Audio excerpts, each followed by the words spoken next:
Welcome all. Welcome. And once again, we are on Yamamoto Watch.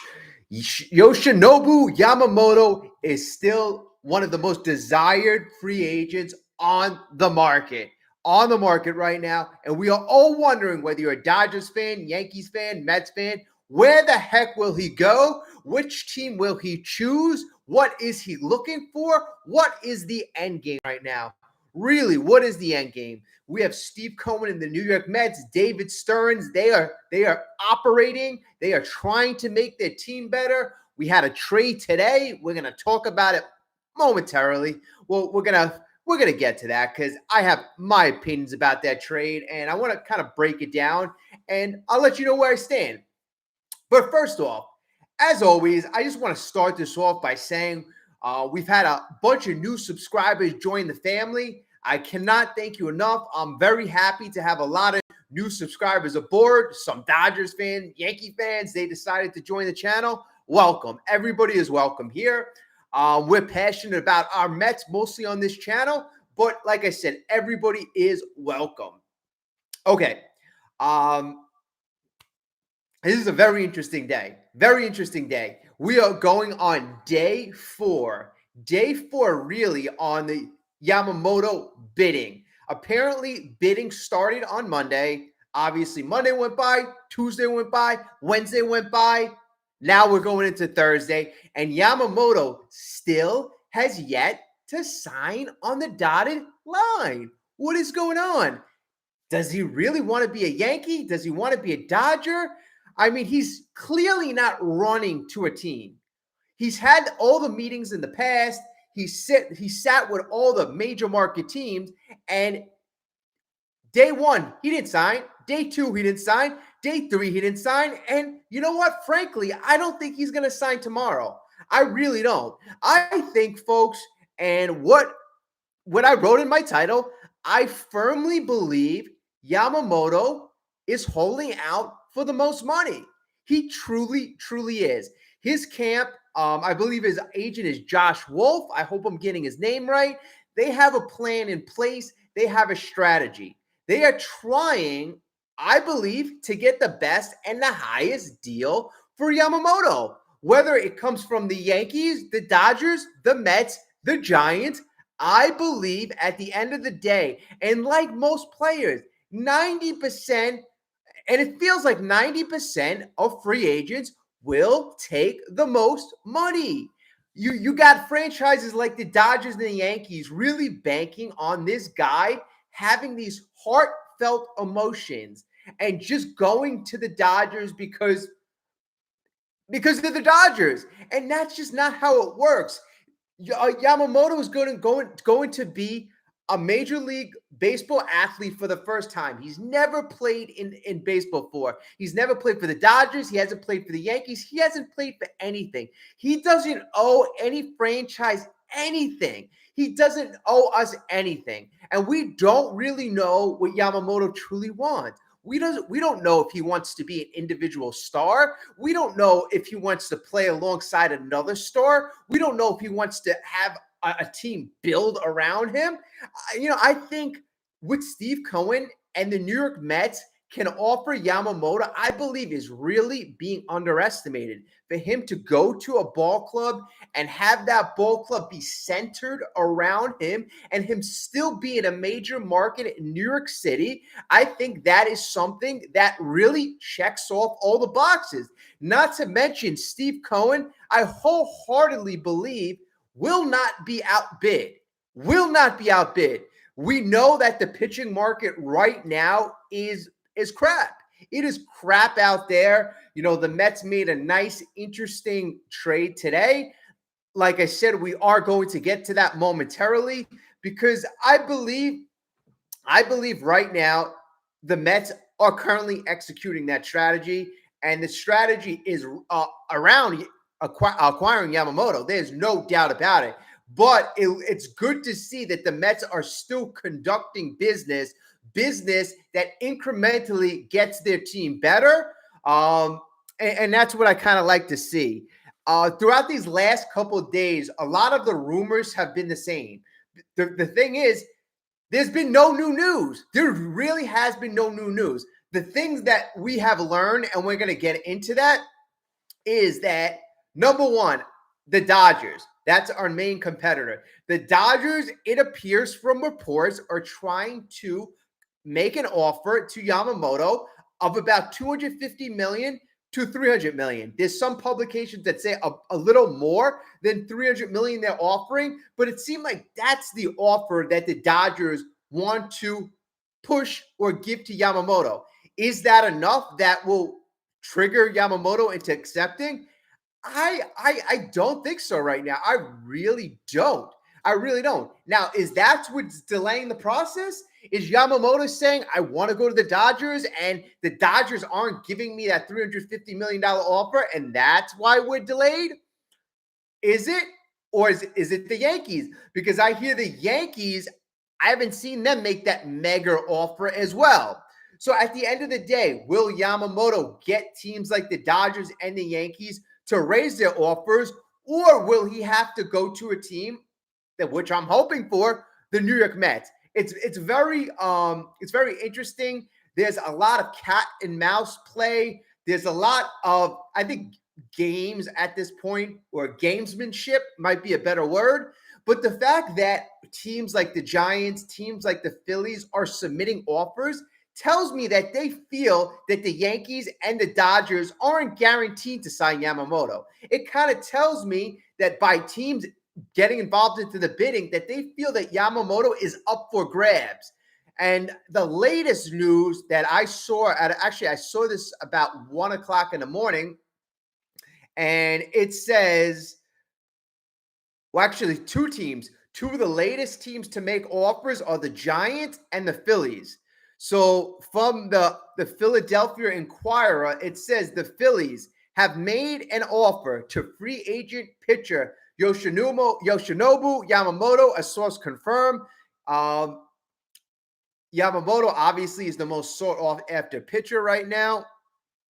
But it's just really kind of goes to show you right now that everybody feels that they could be aggressive because Yamamoto is out there. He is out there for the taking. And Yamamoto, it's like nothing he's a guy we haven't seen before. He really has. I mean, like the type of stuff that he has. I mean, Baseball America has really, really bragged about this guy, and Baseball America typically does not do that. They're typically very hard on prospects. They typically rate a guy's stuff harshly, and they really give this guy good grades across the board. They give him 70 grades, and to be a 70 grade pitcher out of 80 is just phenomenal. It says that the guy's lights out. They project him to be a top 5 pitcher in the league, which is really kind of insane if you think about it. The other news that I saw recently, we had the Giants. The Giants, let's see, the report from the Giants. And the Giants are an interesting organization. They're always trying to land that top guy, whether it be Aaron Judge, Carlos Correa. I know they signed Lee from Korea this year, but they're always trying to make that splash. And it seems like no matter how hard they try, they're always kind of left at the altar. So I don't think Yamamoto would consider them, but I do see the Giants as a team to make that desperate offer.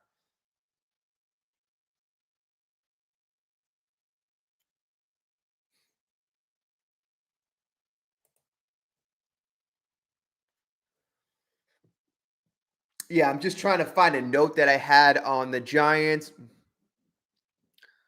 So it says the Giants, they made their recently aggressive offer or aggressive move by signing Jung-Hoo Lee to a contract of $100 million. However, it seems that Yamamoto, who Zaidi traveled to watch pitch last month, is above the rest. It's easy to see why. Okay, and then they go into Yamamoto's stuff. But it looks like the Giants right now are considering making a very, very competitive offer. Phillies made an offer. The Dodgers look like they're making an offer of about 250 to 300. But I just find it so intriguing how every day another team is making another offer or upping their offer.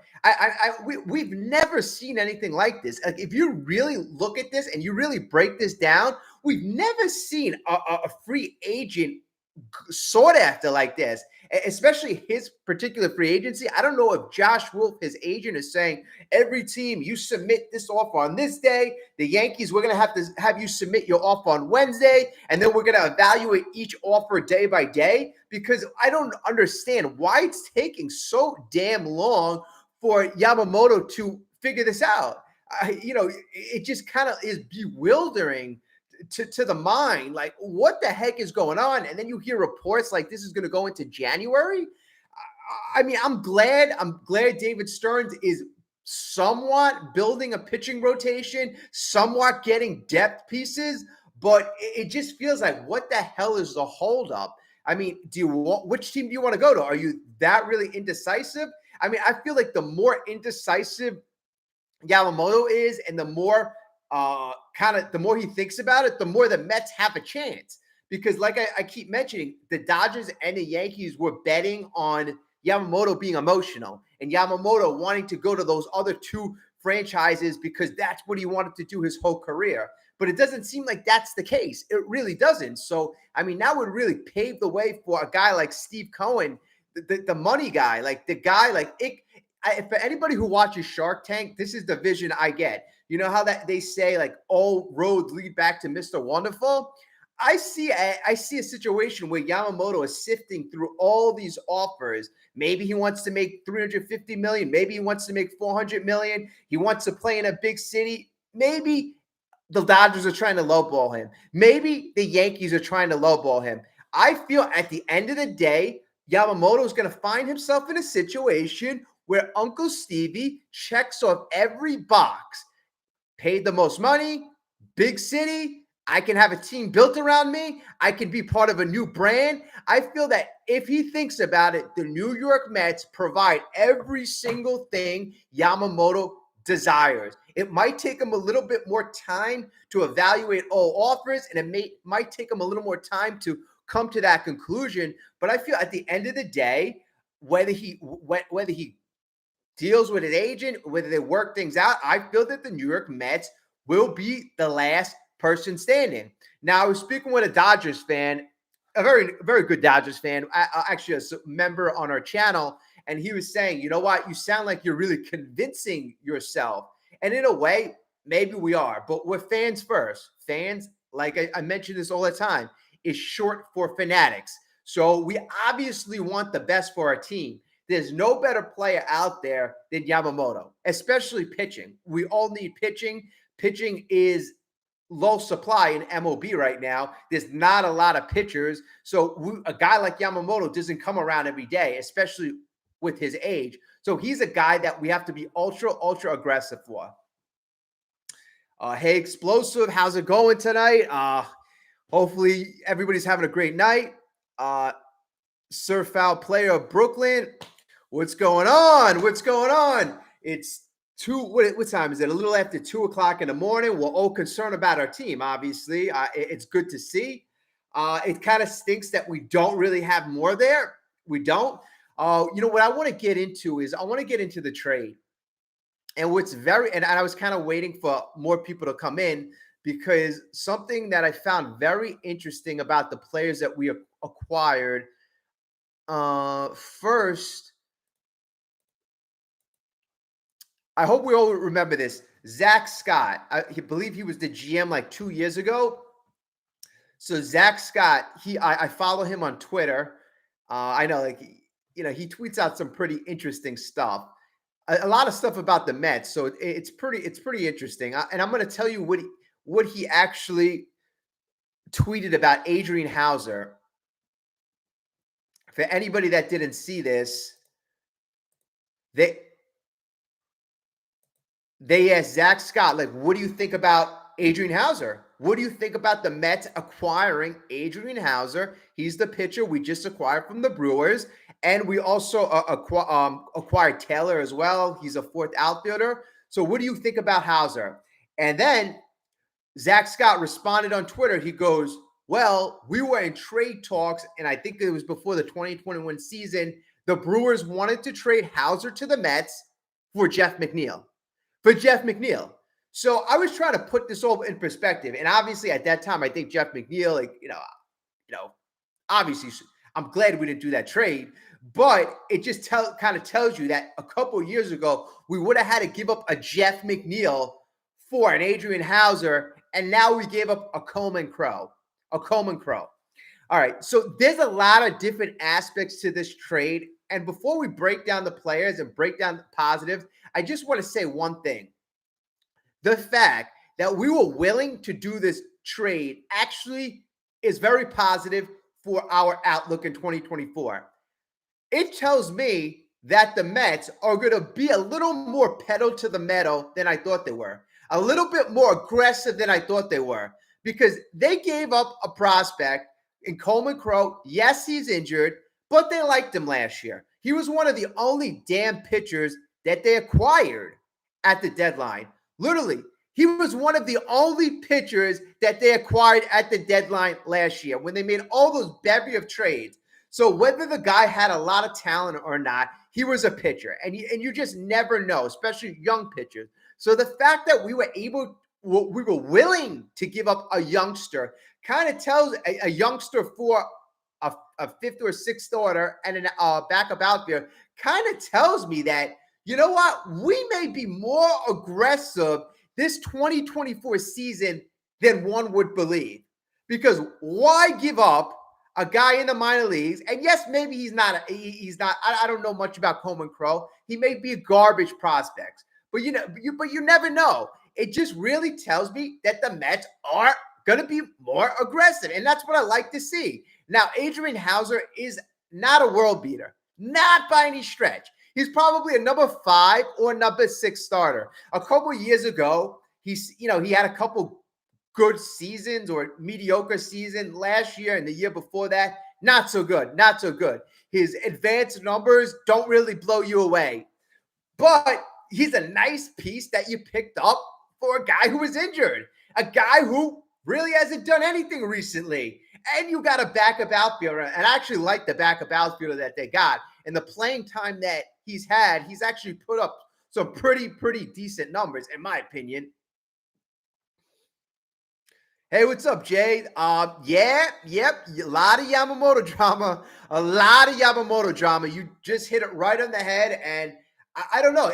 Is this guy a diva? Is he sitting on his couch and just like he loves to be like littered with all these offers and everybody begging him to come to the team? And I just don't get it. Like, and I'll tell you one thing. This is the way, and I don't know if this is sitting right with the Yankees. The way the Yankees operate is they go to their free agents, they go to their players, and they say, tell me how much it's going to be for you to sign the dotted line and for you to become a Yankee, right? So obviously that's not happening. So I've said this from the beginning, and I could be dead wrong. If he doesn't go to the New York Mets, I don't see Yamamoto going to the Yankees, right? So if I cross the Yankees off the list, it's either us or the Dodgers. Now, when I look at the Dodgers, as I mentioned in the beginning of my video, the Dodgers, in my opinion, have lowballed him. I know they offered him between 250 and 300 million, but we've heard already that teams have offered kind of well over 300 million.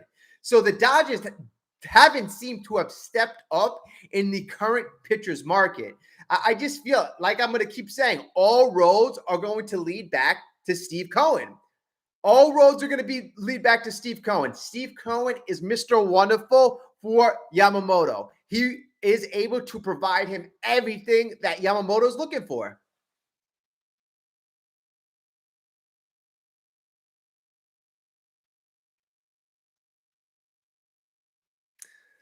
What's up, Joe? Yep, Joe. This is extremely annoying.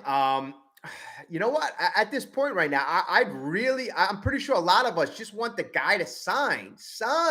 I want to start working. I want to start getting a hitter. I want to start working on the lineup. I want to start, making sure that we solidify the rest of the team. I don't want to keep focusing on Yamamoto, because then we got to pivot. We got to pivot to, all right, who's going to be our, I guess, ace? Or who else are we going to get? Are we gonna have to make a trade? Are we gonna have to be forced to sign one of the guys I don't want to sign? Like I don't want to sign a Montgomery because we're gonna have to overpay him. I don't want to sign. I don't want to say his name, Blake Snell. I just don't trust him. Hey Robbie, what's going on?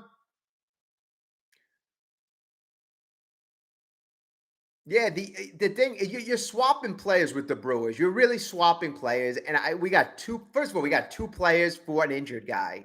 Right there, that's a benefit. He's going to be injured for the whole 2024. We have no value for Coleman Crow in 2024, and you got two guys. Two guys. You got a guy who can eat up innings, a guy who can eat up innings in Hauser, and then you got a guy who I don't know if you can find a better fourth outfielder, but then you got a guy in Taylor who's been a very productive outfielder. So just on the fact that you would get nothing from Coleman Crow to have two guys that are on your major league roster, I mean, it's just a win. It's a slight upgrade.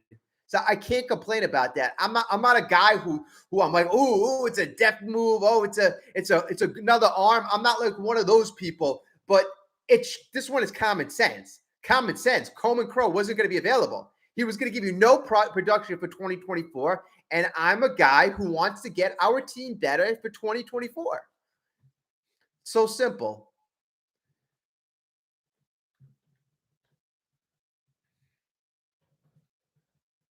So I find it amazing how Zach Scott said that Hauser in 2021, the Brewers said, hey, if you want Hauser, you're going to have to give us Jeff McNeil.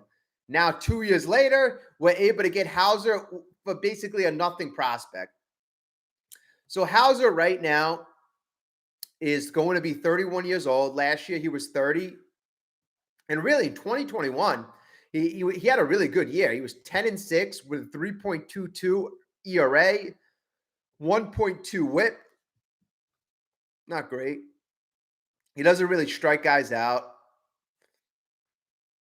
His WHIP is not great, so he gives up a lot of hits per 9 innings.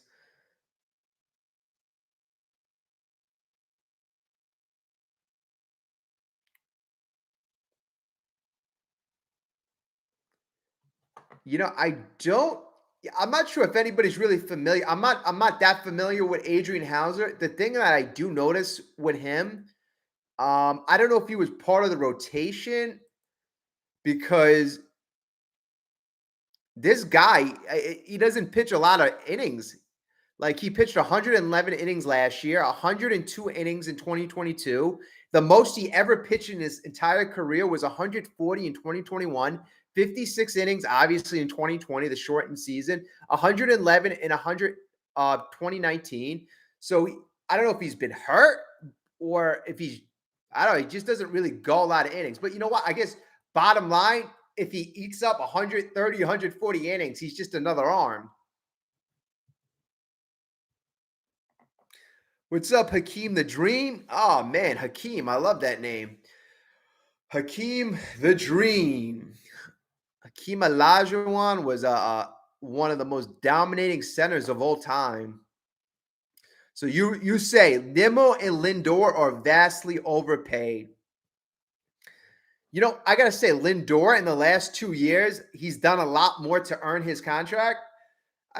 You can kind of say it in a way. A lot of these players are overpaid. A lot. I mean, Ohtani, as good as he is, he's not worth $70 million. A lot of these guys are overpaid. Nimmo is a little bit more of a value contract. He's getting $20 million for the next 8 years. I think you gave him a little more years wise than wanted, but I think the value for Nimmo is $20 million is actually not bad for him.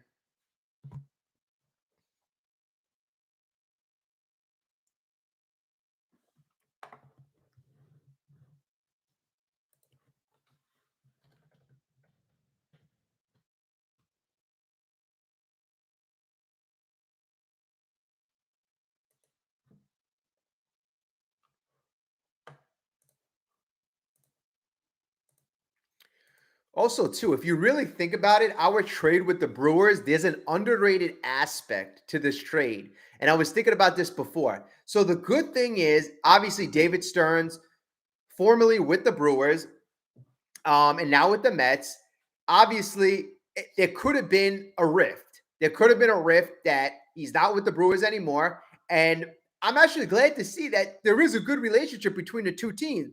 Because if you're a Met fan and, hey, you know what?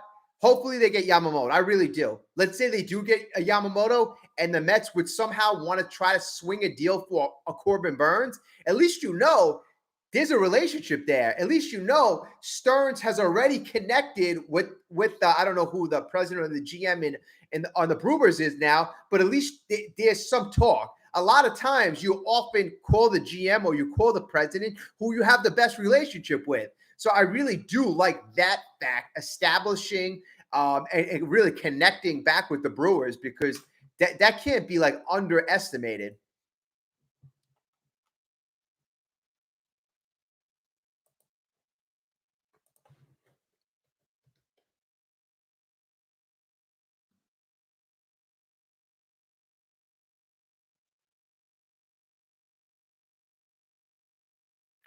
All right, so I'm bringing up Adrian Hauser. I'm going to get to Taylor soon, but I actually want to get to Adrian Hauser and look at some of his advanced numbers. I brought up Baseball Savant. So Baseball Savant, I'm looking at his 2023 numbers. 2023, he went 8-5, 4.12 earned run average. He pitched 111 innings, 96 strikeouts in that time. So his expected ERA was 4.21. That sits him in the 47th percentile, which is about mediocre. Not great, not great. His expecting batting average was 262. So that puts him in the 25th percentile. 25th percentile is not good. His fastball velo is only 92.5 miles per hour. So that's in the 26th percentile. Not good. The average exit velocity is 90.5. So that is in the 12th percentile, meaning that this guy, when they make contact off him, he gets hit hard. Chase percentage is in the 20th percentile. Not good. Guys don't really swing and miss. The whiff rate is in the 4th percentile. So this guy literally hits a lot of bats. And when he does make contact with the bats, the players have a high exit velocity, so they hit him hard. They hit him hard. He's got good control. He's got a good ground ball rate and good extension. So, I mean, these advanced numbers aren't anything really to be really impressed about. The fact is, you got an extra arm. That's it. You got an extra arm. You got a guy that could contribute to 2024, whereas you give up a chip that had no possibility to help you out in 2024, which is good.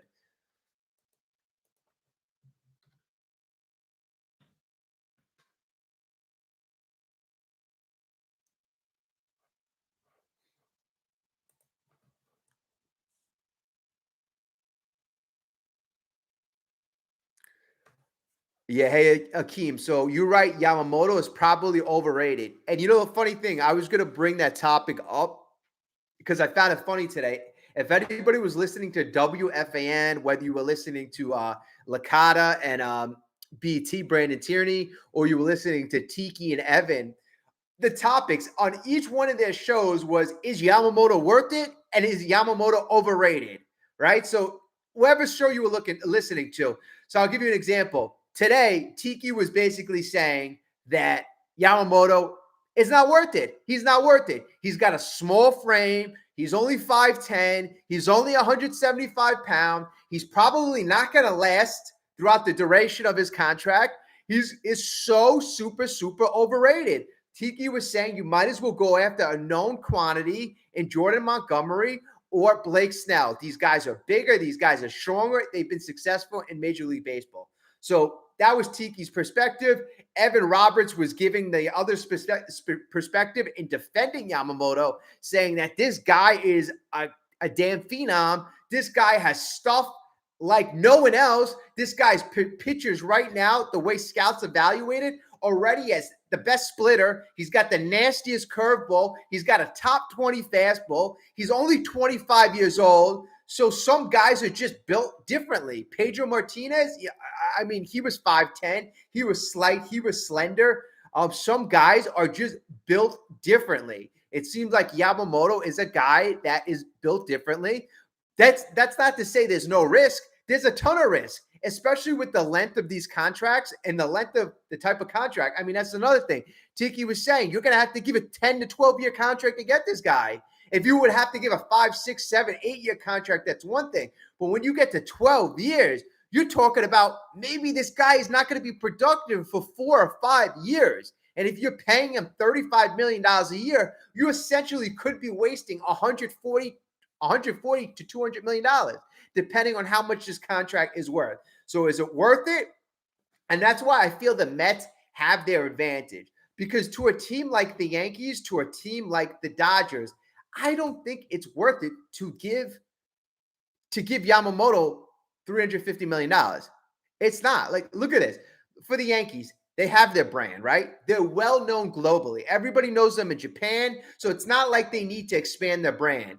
They already have other pitchers on their team like Garrett Cole, Nestor Cortez. They have Rendon they signed last year. They got a couple other young pitching prospects kind of coming up.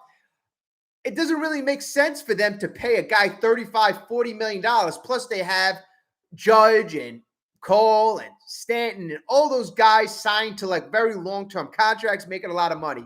When you go across the country to the other big market team, the LA Dodgers, they just signed Shohei Ohtani for 10 years. They have Mookie Betts. They have Freddie Freeman. They're going to have to sign a couple players. I'm not really sure if Will Smith, their catcher, is signed, but they got guys that they have to sign. Walker Buehler, they already have in their pitching rotation. Does it really make sense for them to really go overboard? They have a well-known brand. They're well-known all around the world. Does it make sense for them to go 10, 12 years? It really doesn't make sense for the Dodgers and the Yankees to get stupid. It doesn't.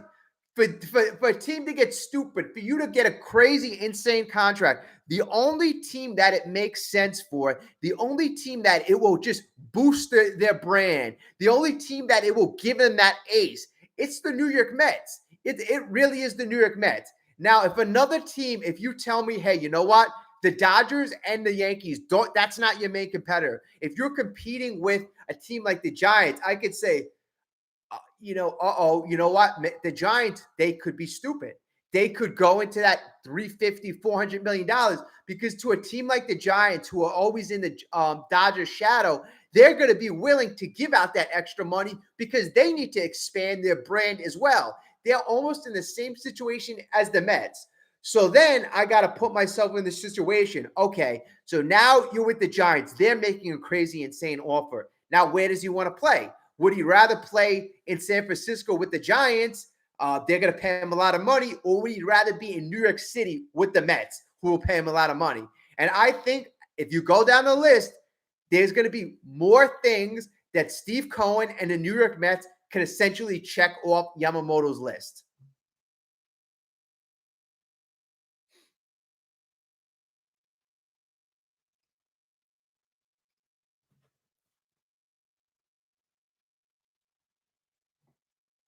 Yeah, so I just want to say everybody in the chat, like we got a lot of good stuff. Robbie, a lot of good stuff as always. I just want to get to some of these. Um,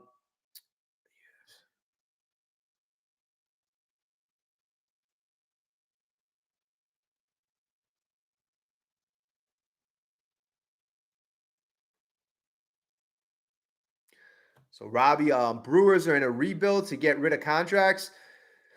It seems as if they are. I mean, like they dumped a little money on the Mets, but you know what? There are better players on the Brewers, and if you develop that relationship, if Corbin Burns is, if you can lay the foundation to possibly make a trade like that down the road, that's what I'm kind of focused on. Hakeem, Jeff McNeil should be our leadoff hitter, 200 plus hits a season guaranteed. That's interesting. Jeff McNeil is he's a bit of a hothead. He's a bit of a guy who's very emotional.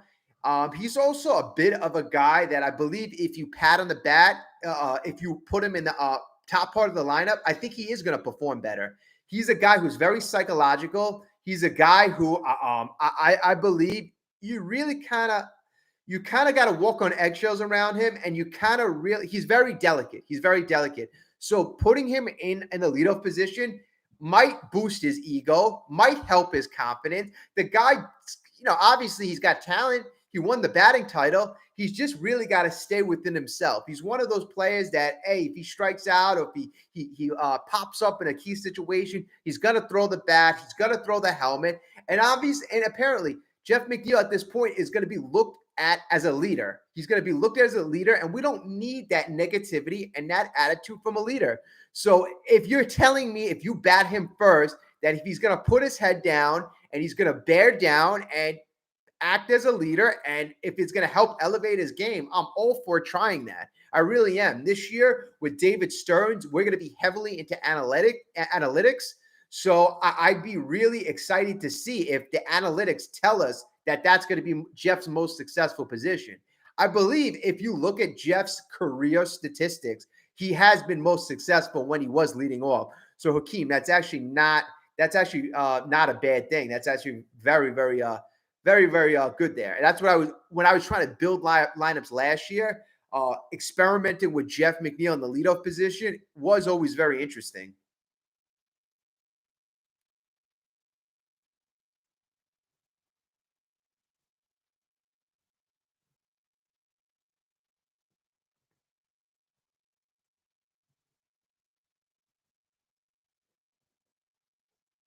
Yep, and essentially you're right. Like, I mean, Yamamoto has, every single team on pins and needles. Every single team on pins and needles. I mean, it is just kind of like really so interesting to see the entire Major League Baseball really on waiting for one guy. One guy. Major League Baseball activity is not really being conducted. All teams are really waiting. Every single thing seems to be connected to Yamamoto. Every single thing.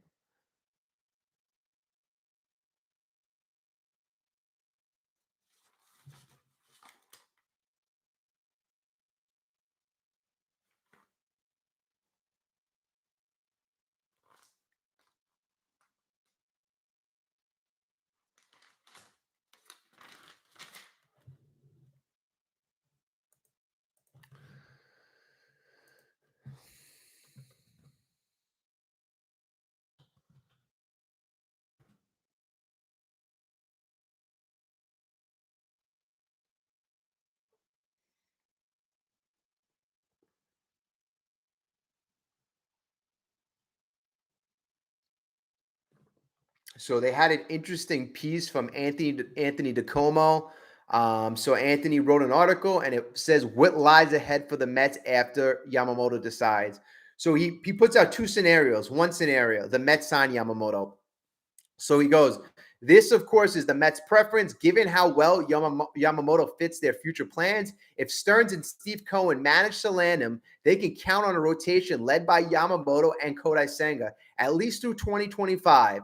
Future planning would become easier for the Mets, who could rely on some combination in the future of Mike Vassell, Blade Tidwell, Christian Scott, Dominic Hamill, and Tyler Stewart as rotation members by next year. So those are young players in the minor leagues, and the Mets are hoping they can just get through 2024, and by 2025, they should have some pitching reinforcements. So Yamamoto would also give the Mets 4 veteran starters in 2024, him, Senga, Jose Quintana, and Luis Severino. There would still be room for another big arm on a league contract with quite a few options potentially available on 1 or 2 year deals. Okay. So he says from there, the offseason would be relatively straightforward. The Mets still need an outfielder and figure to follow a similar shopping pattern.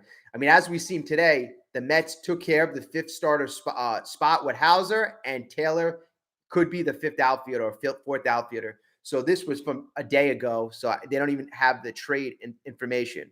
So it goes, Mets still need an outfielder and figure to follow a similar shopping pattern there, seeking these available 1 or 2 year deals. Older athletic center fielder types such as Michael Taylor, Kevin Kiermaier fit their mold more than snugly younger cornerbacks like Teoscar Hernandez and Jorge Soler, for the simple reason that they will command shorter contracts. Same goes in the bullpen, where the team intends to avoid multi-year deals. So according to Anthony DiComo, we are just looking for as short as term contract as possible. That's why he believes Taylor and Kiermaier just would be the shortest term contracts. So the Mets want to reach 2025 with as little money on the books as possible, outside of a half dozen core players they already have signed through that time. Okay, so that's scenario one. Scenario one includes the signing of Yamamoto. So what happens if the Mets don't sign Yamamoto? So Anthony DiComo writes, there's a chance that even Cohen's best efforts might not be enough for Yamamoto, who is being wooed aggressively by just about every big market team. Yamamoto has now had 2 in-person meetings with Cohen, sources confirm, one in Japan and obviously one at Cohen's home. If not, the Mets' goal of putting a winning team on the field in 2024 will be more difficult. Okay, we know that. Okay, so it's worth noting that although the Mets wouldn't be happy. Okay, no, I'm sorry. It says that the Mets would be happy to give Yamamoto a 9-figure deal, but they don't feel the same way about Blake Snell or Jordan Montgomery, widely considered to be the next best starters on the open market. Those pitchers are 5 years older than Yamamoto without the same long-term upside. Given that the Mets still consider 2024 a bridge year of sorts, Snell and Montgomery don't make as much sense. So as the Athletic noted in a story last weekend, the team intends to be careful about signing older, riskier pitchers to long-term contracts. In short, if the Mets don't land Yamamoto, expect them to acquire 2 more pitchers from the non-Snell, non-Montgomery bucket, plus an outfielder and a couple more relievers. The goal would be to build a threatening roster in 2024 without sacrificing much financial or roster flexibility in 2025 and beyond. And you know, folks, that's what we've noticed. We've noticed that Stearns, given his little moves, is only making moves that affect 2024. He has done nothing. He has put really no money on the books for 2025. The biggest contract for 2024 that he gave was to Luis Severino, and that was only a 1-year deal. And obviously, from this, it seems like we don't want to touch any of our assets, especially pitching assets. So, I mean, I do like that part of the plan. At least we are building for the future.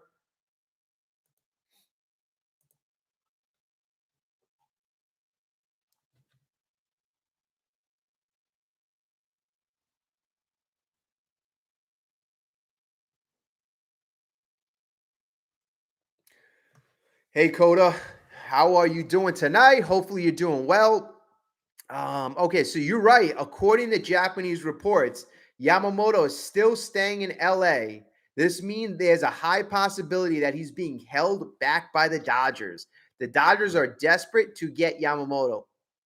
I mean, I was under the impression that that's where his agent's office and that's where he was centralized, but I haven't heard anything really about that. The only thing I heard about the Dodgers is that they were trying to figure out how much they were going to give. They were deciphering between making an offer of 250 to 300 million.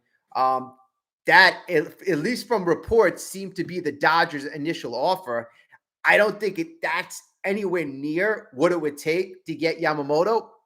Reports could be incorrect. I mean, we're thinking this is going to go easily to 350, 400 million. Maybe those reports are just unofficial reports. It seems like a lot of people are saying things that they don't know anything about. They really don't. So maybe this is going to land around 300 million. Maybe we're all thinking about fool's gold. I was thinking, based on reports, Harold Reynolds actually said on MLB TV 2 days ago, literally said this 2 days ago. He said that he heard a team made an offer of $375 million. He said an offer was made of $375 million to Yamamoto. So based upon that, I'm like, wow, day one of the bidding, and already there's an offer of $375 million. But based on like the report about the Dodgers only offering 250, possibly to 300, that's more in lines of what we heard last month in November. So it's all interesting. It's all interesting. Probably 60-70% of this is nonsense, maybe even more, maybe even more. Maybe there's just a small fraction of people that are actually right, and those people are obviously closely connected to Yamamoto. I don't think they would be saying much anyway, the people in his close circle.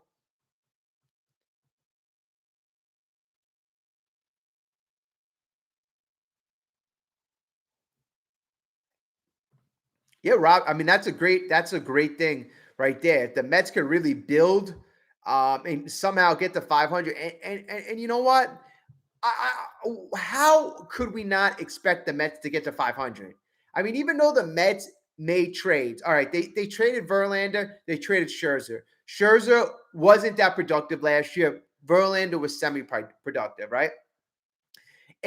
If they could get a Yamamoto this year, if they could get a Yamamoto, there should really be no excuse for the Mets to not lose a beat. Because offensively, the Mets are going to be better this year than last year. They're going to be. Hopefully, Alonso's going to be healthy the whole year. Hopefully, he doesn't get hit by pitchers. So if you have a healthy Alonso the whole year, you're already off the bat. You're already better.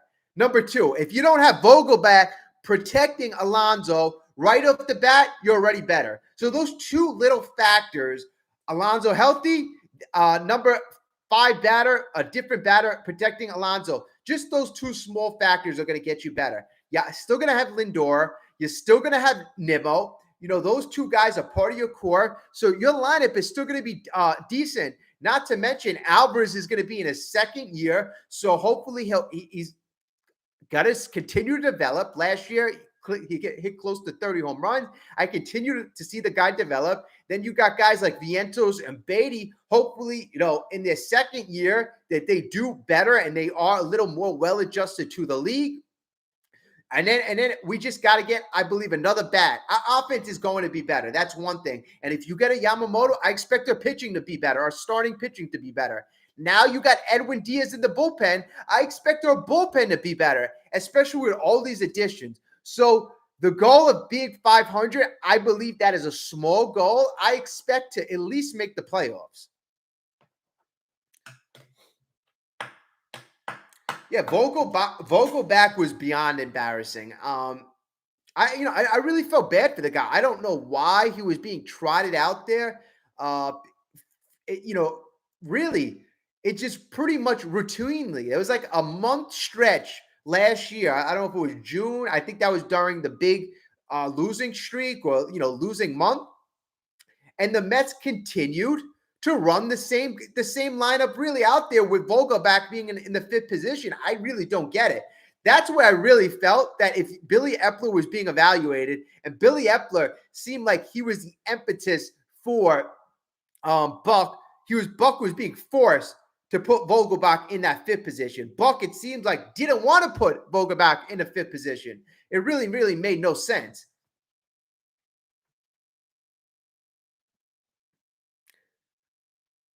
Yeah, and you know what? Yeah, Vogelbach was taking pitchers right down the middle. And, I'm not a guy who likes to criticize, anybody based on appearance, or I'm not a guy who's, hey, that guy's out of shape. But, if you're a major league player, you have to, and that's your job, and you're getting paid millions of dollars.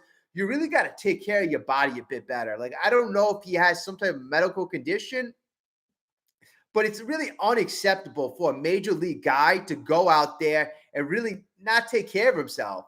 And essentially, over these last couple of years, Vogelbach's production has gone down and gone down. Like, I hope he doesn't have a medical condition, but I always thought it was really a shame that the guy didn't do a better job really, making himself, putting his body in the best position to be ready for being effective. It's just, I don't know how else to say it. He should have put himself in a better position, should have got his body ready to be more effective.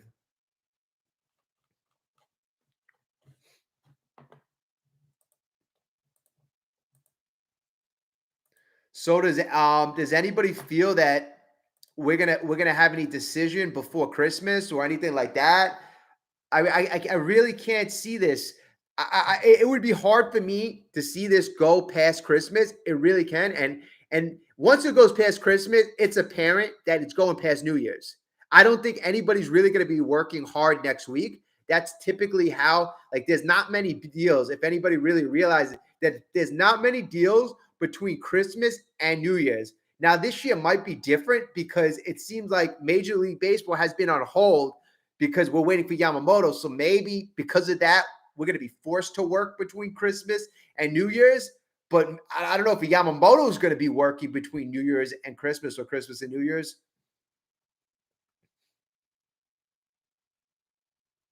Yeah, and that's exactly what I suppose. I mean, it seemed like he is trying. They are trying their damnedest to get these offers as high as possible.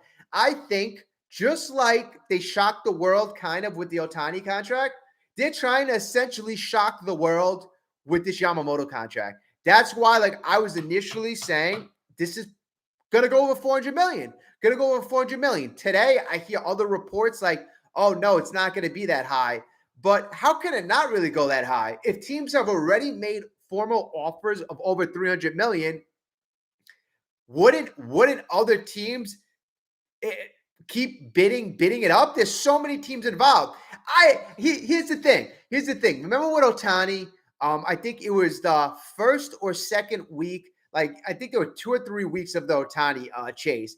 You kept hearing teams bow out. Like you were Texas is not involved. The Mets aren't involved.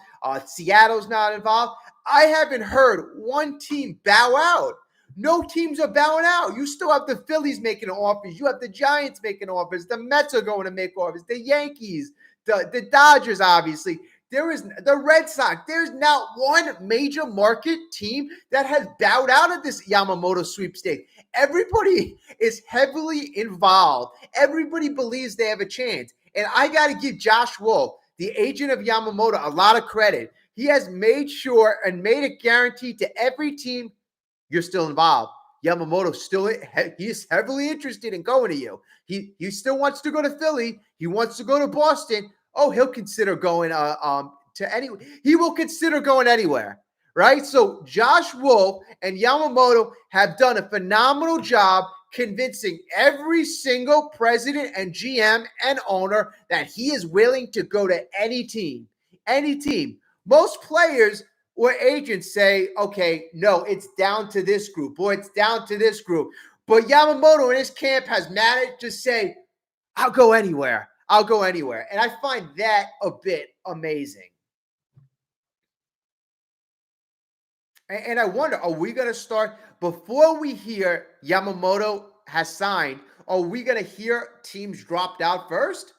Like in the Otani thing, we heard teams eventually dropped out.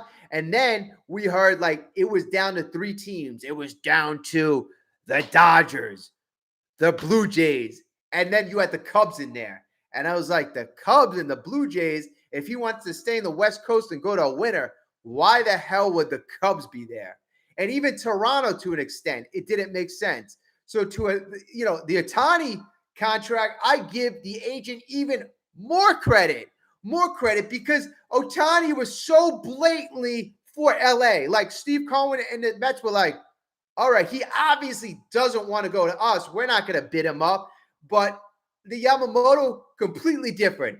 Everyone's involved. Everyone has a chance at Yamamoto. Everyone throw us offers. So it's completely different with the Yamamoto camp and the Yamamoto situation.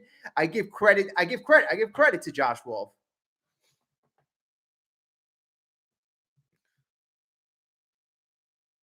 Yeah, Robbie. Yeah, it seemed like it. Like, and I remember I wanted Otani to be a Met, but then like there was a week where the Mets bowed out. I said, okay, if all the rumors are true, if he wants to stay on the West Coast, if he wants to go to a winner, if he wants to go to a big market team, there was only one team left. The Dodgers were the only team left. So I was actually surprised that the Blue Jays actually. I guess you got to take a chance if you think Otani's going to come to you. But like, it just really didn't make sense that the Cubs or the Blue Jays were even in it. So this whole offseason is really ridiculous if you think about it. Whole offseason is held up by two guys. Our whole offseason, like, Jordan Montgomery, Blake Snell, everybody else that's waiting to sign We got to wait for two guys. I don't remember any other offseason in the recent future, in the recent past, that like one guy was holding everything up. I'm pretty sure it happened, probably happened in the recent past, but I don't know. It just seemed like we're already going into January and you still got most free agents not signed. You like sometimes you'll maybe have a couple big free agents. I think last year Carlos Correa was one of the few guys not signed. This year, everybody, most of the free agents aren't signed.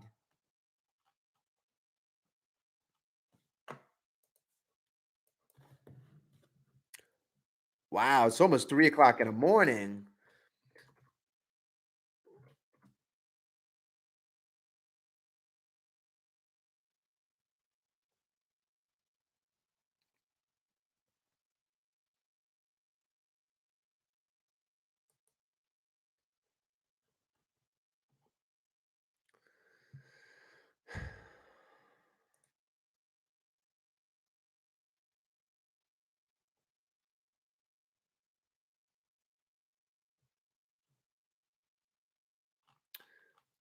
Yeah, so I'm looking at with Bustin Olney. He gave a couple quotes. He was talking about the Yankees.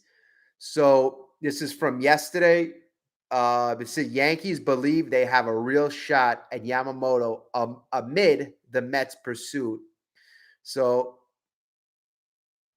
who wrote this? Adam Wells. So he goes, as the New York Mets have put their best foot forward in an attempt to sign Yamamoto, their in-state rivals are feeling hopeful about their chances of landing the Japanese superstar. Per ESPN's Buster Olney, the New York Yankees have quiet confidence that they have a real shot at getting Yamamoto. So the Yankees have quiet confidence, but I don't know about, I know the fan base yesterday was not quietly confident. They were loudly confident that he was going to the Yankees. Today, it's toned down a little. It seemed like in Yankee land that the fans are a little more nervous, but okay. So the race for Yamamoto appears to be down to the Mets, Yankees, Dodgers, and Giants.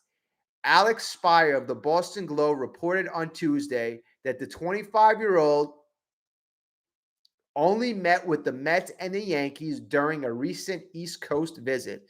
So he didn't, that's interesting because he didn't meet with the Red Sox. He didn't meet with the Phillies. Those are two teams, big market teams vying for his services. So the Boston Red Sox, who Spire cites as a dark horse in this race, didn't get an in-person meeting with Yamamoto over the weekend. Per Joel Sherman of the New York Post, Mets owner Steve Cohen obviously hosted the dinner. We all know about that.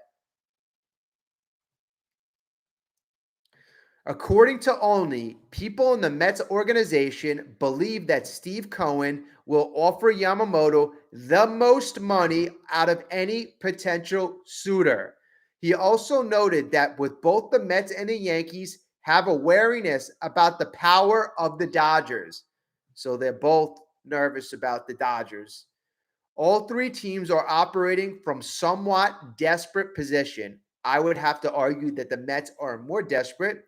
The Dodgers are at least, it says the Dodgers are the least desperate club in the group after signing Shohei Ohtani and acquiring Glasnow. But they still have a lot of question marks in their starting rotation. The Yankees addressed their biggest need by getting Juan Soto. Okay, so the Mets started to take a long-term approach to roster building last summer when Cohen's offseason spending didn't pay off. They may not be quite ready to make the leap into a playoff contender next season if they land Yamamoto, but finding a number one starter is a huge priority for the team that has Kodai Senga and not much else in the rotation. And that's an understatement to say the least. I mean, after Kodai Senga, I mean, we have nothing. And I don't want to put Kodai Senga anywhere. I mean, I love him as a 2 or a 3, but to have him as an ace, that's not what we signed him for. Yamamoto is the top free agent pitcher on the market. Jeff Passan recently noted that reports of multiple teams offering $300 million contracts already weren't inaccurate. Okay, so there's just like I said, there's been so much inaccurate information when it comes to Yamamoto. Considering the Mets, Yankees, and Dodgers will likely be competing against each other, it wouldn't be a surprise if the bidding does eventually get to at least 300 million. All right, so maybe it's not going to go as high as I thought. Maybe the $400 million, maybe we never get to it. But that being said, I do think that Steve Cohen can outbid any of these offers easily.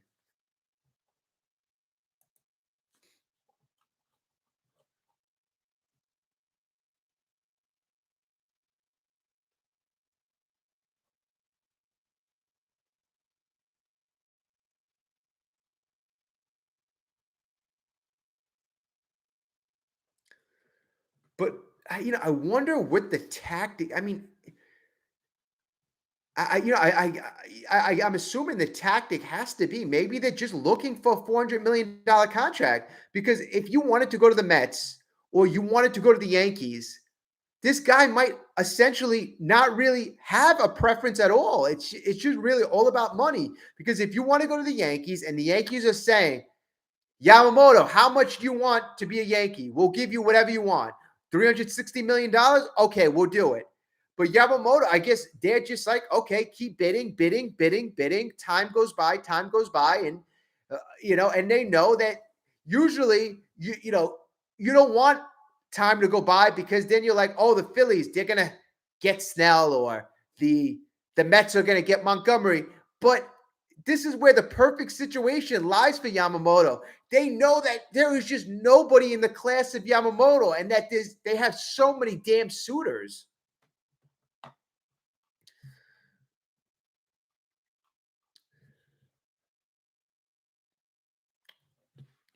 All right, folks, we're gonna probably call it a night. It's about 3 a.m. We're about at the hour mark. Um, as always, feels like I don't know if I'm getting my something in my throat, whatever. But if anybody could drop a like or hit the like button, always helps out the channel. Really appreciate everybody stopping by. Hanging out with you guys is always fun. We're gonna have some videos tomorrow. We got to figure out what the heck is going on with Yamamoto. There's got to be. I have to imagine there has to be news. Like today, there was no news. There was really nothing to be said. I figured a live stream would be the most effective, because when I come out with a video, I want to have like substantial news, and there just wasn't anything there except for the trade. But we spoke about it today. I will probably speak to everybody very soon. Keep up with the comments. It's awesome stuff. Love reading it. And like I said, if I don't answer it, it's because I usually work during the day. I usually work at 10, 11 hours, then come home and do a video at night. But I usually get to the comments. Again, everybody, have a great night. Enjoy your holiday season. Hopefully, you're getting presents or whatever you're doing. Enjoy it. Have a great night. I will talk to you very soon.